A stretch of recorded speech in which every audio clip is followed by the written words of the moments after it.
세계사를 공부할 때 연도를 모두 외워야 하나요? Q&A 특강 유성환의 똑똑똑 세계사.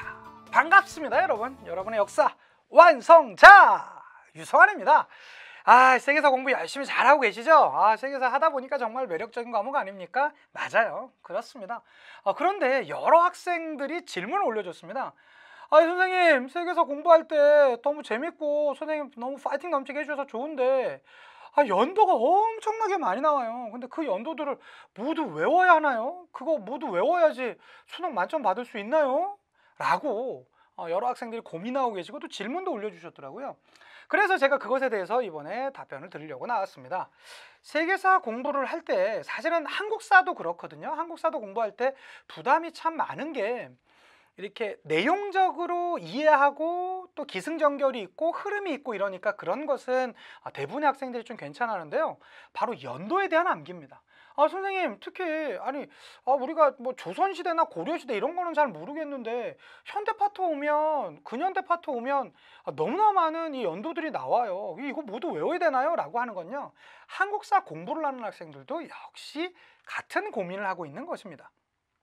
근데 사실 세계사는 나라도 훨씬 많고 또 사실 뭐 한국사랑 따져보자면 세계사가 훨씬 더 암기할 연도는 많지 않겠습니까? 그래서 여러 학생들이 이 연도 암기에 대한 부담이 있어요. 세계사 공부를 하는 학생들이요. 자, 그러면 이 연도 도대체 어떻게 외워요? 혹은 꼭 외워야 하나요? 라고 하는 질문 학생들이 많습니다. 자, 그거에 대한 저의 대답을 드리면요, 너무나 간단합니다. 억지로 외우지 마세요. 절대 억지로 외우지 마세요.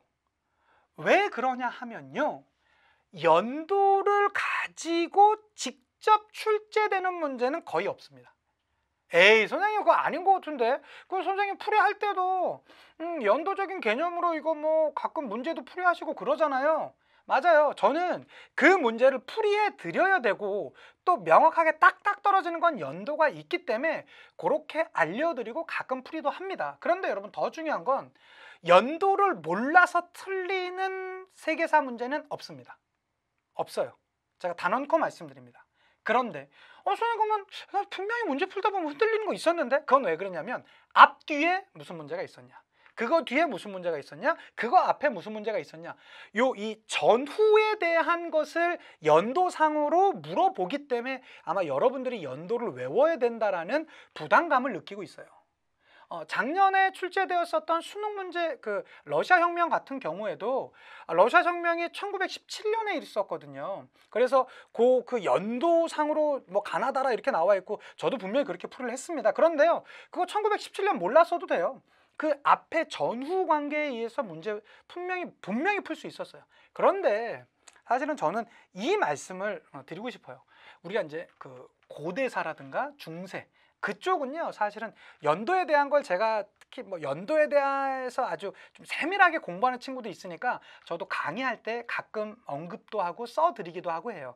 왜 그러냐면 그 세계적인 감을 또 찾아야 되는 파트가 있기 때문에. 그런데 거기에서는 연도가 직접적으로 거의 안 중요합니다. 그런데 굳이 따져보자면 현대 파트, 그러니까 19세기 말이라든가 20세기 오면서는 이걸 좀 약간 되게 세밀하게 좀 물어봐요. 그러니까 분명히 연도를 꼭 외워야 푸는 문제는 아니지만 연도를 알아두면, 몇몇 중요한 연도를 알아두면 분명히 문제 풀이할 때 편리한 점은 있습니다. 그거를 부정할 수는 없어요.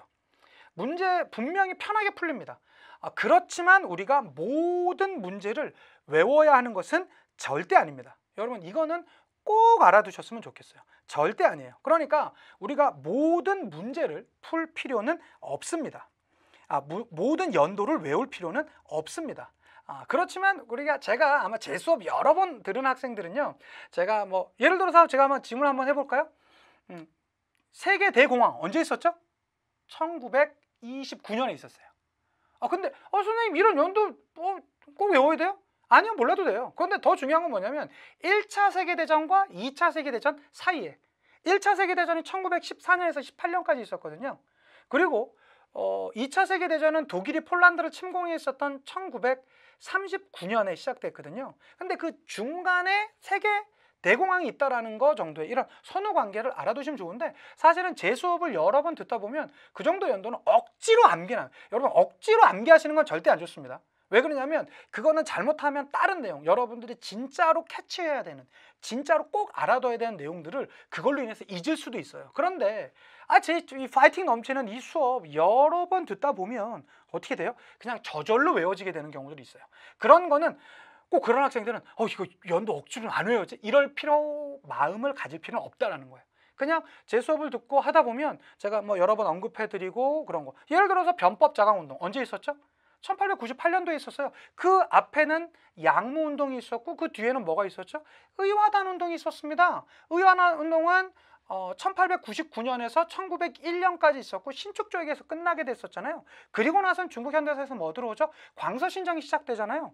이러한, 그렇죠, 사건적인 내용들을 이해해 주시면 대부분 문제는 다 풀려요. 그렇지만 문제를 풀 때 딱딱 떨어지게 하려면 현대 파트 오는 고 있는 연도, 중요한 연도들은 알아두시면 분명히 문제 풀 때 좀 깔끔하게 편리하게 풀어지는 장점은 있습니다.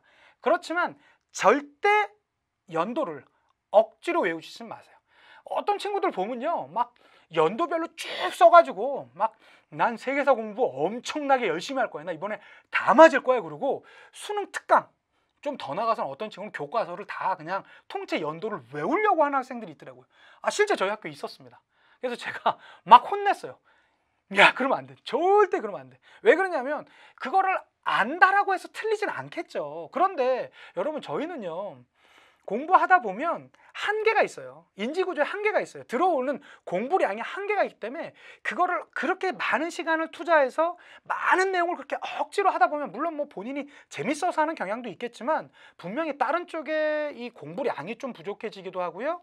뿐만 아니라 다른 게 들어올 걸 좀 막아주는 그러한 역할을 하기도 하거든요. 그렇기 때문에 저절로, 제 강의 듣다 보면 저절로 외워진다고 했잖아요. 저절로 외워지는 거에 대해서는 그냥 알아두시면 돼요. 특히 좀 거기 파트에서 조금 더 중요도를 제가 좀 점수를 더 준다면 어디 쪽이요? 그렇죠, 현대 파트. 뭐 1, 2차 세계 대전이라든가 뭐 제3세계 등장이라든가 냉전이 시작을 가져왔었던, 냉전의 시작을 갖고 왔었던 뭐 트루먼 독트린, 이거 언제입니까?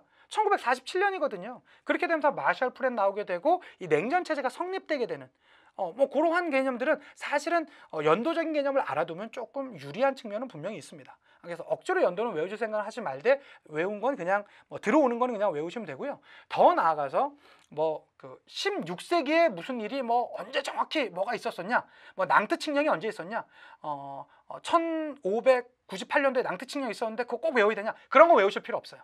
그렇지만 세기별로 정도는 정리해 두시면 좋다라는 거 정도 알아두시면 좋겠습니다. 그래서 19세기에서 20세기 들어오기 전의 연도는 세기적으로는 정리해 두되 20세기에 들어오는 중요 연도들은 알아두면 도움은 된다. 그렇지만 절대 억지로 외우진 마시라라는 말씀 드리면서 물러가도록 하겠습니다. 지금까지 여러분의 세계사 고민 해결사 유성환이었습니다.